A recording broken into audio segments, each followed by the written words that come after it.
Good morning twelfth class. आज हम करेंगे क्लास 12 मैथमेटिक्स के चैप्टर 7 इंटीग्रल्स की एक्सरसाइज 7.3 का क्वेश्चन नंबर 11। क्वेश्चन नंबर 11 में हमने इंटीग्रेट करना है cos 4 2x को। ठीक है, तो इसको इंटीग्रेट करने के लिए मैं इसको ऐसे लिख सकती हूँ cos स्क्वायर 2x का स्क्वायर। ठीक है, अब देखो फिर से हम उसी फॉर्मूले पे हैं जो फॉर्मूला कल हमने किया था। क्या किया था हमने उस फॉर्मूले में? क्या था वो formula? 1 plus cos theta is equal to 2 cos square theta by 2। अगर होता है 1 प्लस कोस 2 थीटा तो क्या होता है 2 कोस स्क्वायर थीटा। अगर होता है 1 प्लस कोस 4 थीटा तो 2 कोस स्क्वायर 2 थीटा। यानी कि यहाँ पर एंगल डबल होता है और यहाँ उसका हाफ हो जाता है।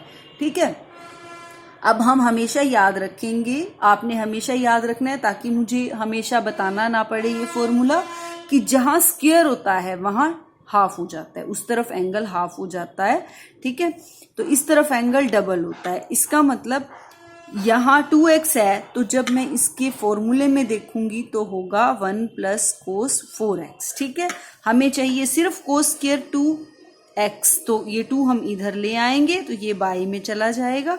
ठीक है, तो यहाँ 2। ठीक है, ऊपर होल स्क्वायर लगाना नहीं भूलना। क्लियर? अब हमने होल स्क्वायर लगा दिया।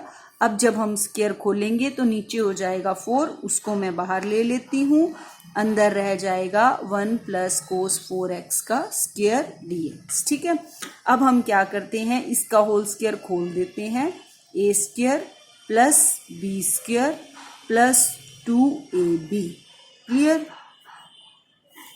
अब इसको अभी हम इंटीग्रेट करते हैं, इसीलिए यहाँ बड़ी ब्रैकेट लगा देते हैं क्योंकि ये 1/4 इन तीनों के साथ है। ठीक है, 1 की इंटीग्रेशन अलग करो plus integration cos square 4x की अलग करो प्लस इंटीग्रेशन 2 बाहर ले लो कोस 4x की अलग करो। ठीक है, बड़ी ब्रैकेट क्लोज। क्लियर? 1/4, 1 की इंटीग्रेशन हो गई x प्लस, अभी मैं इंटीग्रेशन इसकी नहीं कर सकती, इसका फिर से हम फॉर्मूला लगाएंगे। फिर से वही फॉर्मूला, जहां स्क्वायर है तो वहां एंगल हाफ। इसका मतलब ये जिसका फॉर्मूला होता है वहां एंगल इसका क्या हो जाएगा? डबल। 2 4 ज़ा 8x, क्योंकि यहाँ 2 नहीं पड़ा तो यहाँ 2 आ जाएगा बाई में। क्लियर? प्लस 2, इसकी इंटीग्रेशन ले लो। हाँ, आप एक बात याद रखना, जैसे ही आप जिस फंक्शन की इंटीग्रेशन कर देते हो, ठीक है, उसका फिर आप इंटीग्रेशन का साइन हटा दिया करो। अगर इंटीग्रेशन नहीं करते तो वहां आपने याद रखना है, इसीलिए इंटीग्रेशन लगाना है, अदरवाइज आपका सारा सम गलत हो जाएगा। अब कोस 4x की इंटीग्रेशन हमें पता ही है, साइन 4x बाई 4। ठीक है, प्लस अभी c लगाना चाहते हो तो लगा लो, लेकिन अभी हमारा ये रहता है ना इंटीग्रेट करना, तो अभी हम नहीं लगाते c। ठीक है, 1/4 x प्लस 1/2 लोगे बाहर, इंटीग्रेशन 1 की क्या हो जाएगी? x। 1/2 कोस 8x की इंटीग्रेशन हो जाएगी sine 8x by 8। Clear? Plus ये कैंसिल हो गया और ये हमने ऑलरेडी इंटीग्रेशन की हुई है, इसीलिए साइन 4x बाई 2। क्लियर? ठीक है, अब देखो, अब यहाँ पर अब कर दो सम कांस्टेंट c। क्लियर? अब 1/4, यहाँ देखो x प्लस x बाई 2, तो इसको जब मैं सोल्व करूंगी ये हो जाएगा 3x by 2 plus sign 8x by 16 plus sign 4x by 2 plus c। अब आप इसमें अंदर वाली रकम से 1/2 कॉमन लेना चाहो तो ले सकते हो, तो यहाँ हो जाएगा 1/8 3x plus sign 8x by 8 plus sign 4x plus c। तो ये अपना आंसर आ गया क्वेश्चन नंबर 11 का। अब हम करेंगे क्वेश्चन नंबर 12। क्वेश्चन नंबर 12 में हमने इंटीग्रेट करना है sine square x by 1 plus cos x को। देखो, अब सोचो थोड़ा सा, नीचे कोस में है, ऊपर साइन स्क्वायर है। ठीक है, तो साइन स्क्वायर को अगर मैं लिख दूं 1 माइनस कोस स्क्वायर x तो उसके बाद मैं 1 माइनस कोस स्क्वायर एक्स को लिख सकती हूँ 1 minus cos x into 1 plus cos x. तो 1 प्लस कोस एक्स से 1 प्लस कोस एक्स कैंसिल हो जाएगा, तो हमारा सम इजी हो जाएगा। इसीलिए हम ये स्टेप रिवाइज करते हैं। साइन स्क्वायर एक्स को मैंने लिख दिया 1 minus cos square x, by में है 1 plus cos x D x. Clear. अब मैं क्या करती हूँ, यहाँ पे 1 को अगर मैं 1 का स्क्वायर बना दूँ तो ए स्क्वायर माइनस बी स्क्वायर का फॉर्मूला ए माइनस बी और ए प्लस बी। क्लियर। नीचे 1 plus cos x D x. Clear. 1 plus cos x से 1 प्लस कोस एक्स कैंसिल हो गया, हमारे पास रह गया 1 minus cos x D x. Clear. अब हम इसकी इंटीग्रेशन कर देंगे। पहले आप अलग अलग कर लेना इंटीग्रेशन को, फिर 1 की इंटीग्रेशन हो जाएगी x, कोस एक्स की इंटीग्रेशन हो जाएगी sine x plus some constant c। Clear. अब हम करेंगे क्वेश्चन नंबर 13। क्वेश्चन नंबर 13 में हमने इंटीग्रेट करना है कोस 2x minus cos 2 alpha by cos x minus cos alpha. Clear. अब हम इसको इंटीग्रेट कर देते हैं।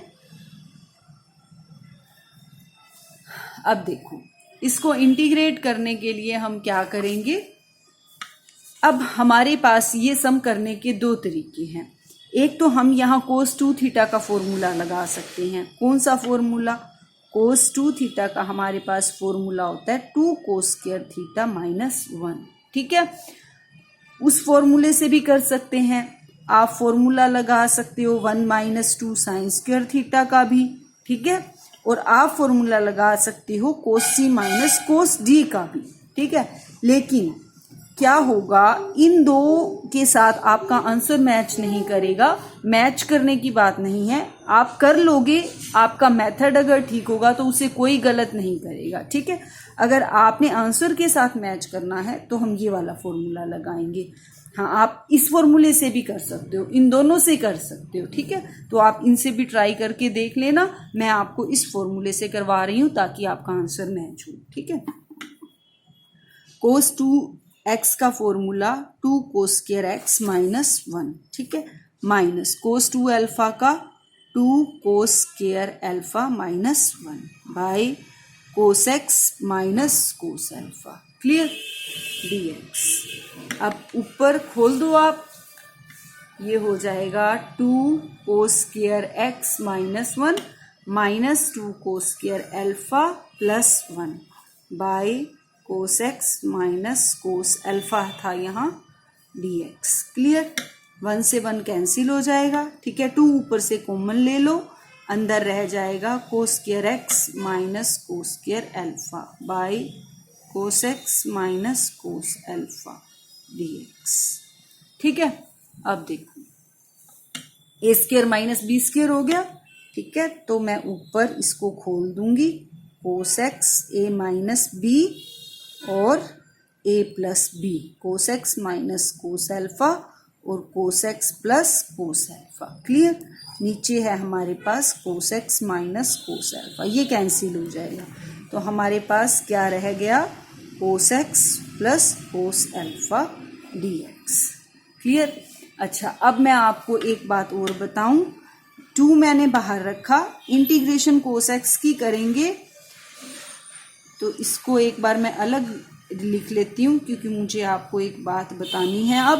अब कोस एक्स की इंटीग्रेशन क्या हो जाएगी, साइन एक्स, तो यहाँ आप लिखोगे 2 साइन एक्स।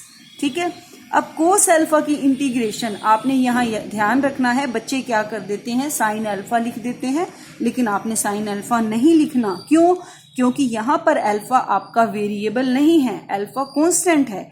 कोस अल्फा जो है वो क्या है, एक कांस्टेंट। अगर कोस एक्स होता यहाँ तो वो वेरिएबल था, वो एक एंगल था, लेकिन यहाँ नहीं है, इसीलिए आप इसको बाहर निकाल लोगे कोस अल्फा को, और इंटीग्रेशन किसकी लोगे, 1 की, और 1 की इंटीग्रेशन क्या होती है, x। क्लियर हो गया ना, तो आपने इस स्टेप को ध्यान में रखना है। ठीक है, प्लस c, तो ये आपका आंसर। क्लियर। अब हम करेंगे क्वेश्चन नंबर 14 क्वेश्चन हमारा क्या है, इंटीग्रेशन करना है हमने cos x minus sine x by 1 plus sine 2x को। ठीक है, अब ऐसे ऐसे जो क्वेश्चंस हैं उसमें आपको 1-2 बार आप कर लोगे ना जब आप, तो आपको अपने आप से ये पता चलने लग जाएगा कि हमें इसमें क्या करना चाहिए। देखो आपने इसमें क्या करना है, नीचे 1 प्लस साइन 2x है, यहाँ देखो एंगल जो है हमारा 2x है, जबकि ऊपर है एंगल x। ठीक है, तो ऐसे सम्स में क्या करते हैं, हमारा फॉर्मूला बनता होता है हमेशा ज़्यादातर नीचे cos x plus sine x या cos x minus sine x के होल स्क्वायर का।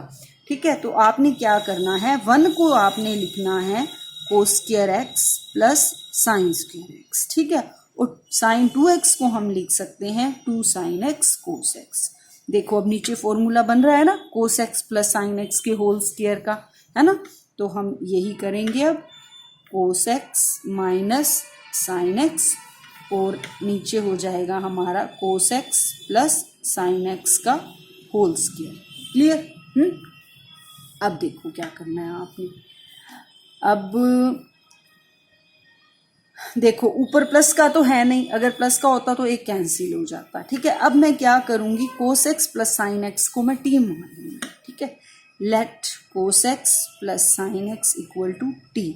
उससे क्या होगा, आपको याद होगा सब्स्टिट्यूशन फॉर्मूला किया था हमने 7.2 में, तो कोस एक्स का डेरिवेटिव होता है minus sine x plus sine x का डेरिवेटिव होता है कोस एक्स। डिफ्रेंशिएट कर दिया मैंने उसको, यहाँ इधर क्या आता था हमारा equal to d t by d x, तो डी टी हमारा क्या हो जाएगा, इसको अब मैं लिख देती हूँ कोस एक्स और minus sine x, D x इधर चला गया है ना, तो अब कोस x minus sine x D x की जगह हमारा क्या आ जाएगा डी टी। ठीक है, यहाँ हो गया डी टी और cos x plus sine x को मैंने क्या पुट किया था टी। ठीक है, तो ये क्या हो जाएगा टी का स्क्वायर। ध्यान रखना ये स्क्वायर लगाना मत भूलना। अब मैं इसको इंटीग्रेट जब करूँगी तो इससे पहले इसको आप ऊपर ले जाओ। ठीक है, ऊपर +1 करोगे तो -1 रह जाएगा और -1 से ही ये डिवाइड हो जाएगा, याद है ना। तो अब इसको मैं लिख देती हूँ -1 और टी को ले आते हैं हम नीचे। अगेन हम अब टी को दोबारा से जिसमें हमने पुट किया था वो रख देते हैं cos x plus sine x plus c. ये आंसर हो गया। ठीक है, करने में ये बिल्कुल मुश्किल नहीं है, लेकिन बच्चों को ये स्टेप नहीं याद आता। ठीक है, फिर उसके बाद ये नहीं याद आता कि हमें क्या पुट करना चाहिए, तो ये इसमें घबराने की ज़रूरत नहीं है। आप 2-3 बार ये सम करोगे तो आपकी खुद ब खुद प्रैक्टिस हो जाएगी। ठीक है, आपको कोई टेंशन लेने की ज़रूरत नहीं है। अब हम करेंगे, बस आप आराम से करते जाओ। ठीक है, इसको 2-3 बार करो और आपकी सारी टेंशन गायब। अब क्वेश्चन नंबर 15 करो। क्वेश्चन नंबर 15 में हमने इंटीग्रेट करना है टेंजेंट क्यूब 2x और सेकेंट 2x dx। ठीक है, अब मैं इसको क्या करूं, इसको हम देखो क्या करेंगे। अगर मैं टेंजेंट x को t मानती हूँ, टेंजेंट 2x को, तो हम टेंजेंट 2x का डेरिवेटिव होता है सेकेंड स्क्वायर 2x, तो हमारे पास स्क्वायर तो है नहीं, सेकेंड है। अब हम सोचते हैं अगर मैं सेकेंड 2x को t मानूं तो उसका डेरिवेटिव होता है सेकेंड x टेंजेंट x, तो टेंजेंट x एक मैं यहाँ से निकाल सकती हूँ ना, और जो टेंजेंट स्क्वायर 2x रह जाएगा उसको मैं लिख सकती हूँ सेकेंड स्क्वायर x माइनस 1। ठीक है, तो पहले मैं इसको इस तरह से एडजस्ट कर लेती हूँ।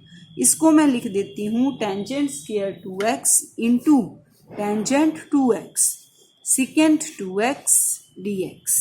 क्लियर? और इसको मैं लिख देती हूँ सेकेंड स्क्वायर 2x माइनस 1। याद है ना आपको, second square theta minus tangent square theta होता है 1, तो टेंजेंट स्क्वायर थीटा क्या होता है सेकेंड स्क्वायर थीटा माइनस 1। तो यहाँ से हम क्या करेंगे, सेकेंड टेंजेंट स्क्वायर थीटा को लिख सकते हैं सेकेंड स्क्वायर थीटा माइनस 1, उसको मैंने लिख दिया सेकेंड स्क्वायर 2x माइनस 1। ठीक है, इसको ऐसे ही रखो टेंजेंट 2x और सेकेंड 2x dx। क्लियर? ठीक है, अब मैंने इसको एडजस्ट कर लिया। अब हम किसको मानेंगे, 2x सेकेंड 2x को। Let second 2x is equal to t। ठीक है, अब यह इंटीग्रेशन और डिफरेंशिएशन मिक्स हो जाते हैं, तो बच्चों से क्या गलती होती है कि जहाँ डिवाइड करना होता है वहाँ कई बार मल्टीप्लाई कर देते हैं, जहाँ मल्टीप्लाई करना होता है वहाँ डिवाइड कर देते हैं। ठीक है, तो जब आप डिफ्रेंशिएट करते हो तो आपने मल्टीप्लाई करना होता है। ठीक है, जब आप इंटीग्रेट करते हो तो आपने डिवाइड करना होता है। ठीक है, अब मैं यहाँ डिफ्रेंशिएट कर रही हूँ तो इसका डिफ्रेंशिएशन होता है सेकेंड एक्स टेंजेंट एक्स। ठीक है, अब into derivative of 2x that is 2। ठीक है, ये क्या आ जाएगा dt और dx जो नीचे आएगा वो इसके साथ आ जाएगा। ठीक है, अब देखो, अब मुझे चाहिए second 2x tangent 2x dx। अब ये 2 जो है वो हम बाय में ले आएंगे। ठीक है, तो हमारे पास हो जाएगा second 2x tangent 2x dx is equal to dt by 2। Clear? तो अब इसको रख दो आप, 1/2 बाहर हो गया इसका, dt आ गया। अब second square 2x, second 2x को क्या माना है t, तो ये हो जाएगा t स्क्वायर माइनस 1। क्लियर हो गया? देखो ये छोटा सा बन गया है ना। अब मैं इसको दोबारा से लिख देती हूँ क्योंकि हमने यहाँ पर नेक्स्ट पेज पर करना है। अब हमारे पास है 1/2 और tangent square t square minus 1 dt। ठीक है, अब मैं इसको इंटीग्रेट कर देती हूँ। टी स्क्वायर की इंटीग्रेशन t³/3, 1 की इंटीग्रेशन t प्लस c। अब क्योंकि हमारा क्वेश्चन था सेकेंड में तो हम t को हमने क्या माना था, सेकेंड 2x को हमने माना था t, इसीलिए t की जगह हम रख देंगे sec³ 2x/3 minus sec² 2x plus c। ठीक है, तो अब हम, ये था हमारा क्वेश्चन नंबर 15। आज के लिए इतना ही, अब हम नेक्स्ट टाइम मिलेंगे। Okay, see you next time. Thank you.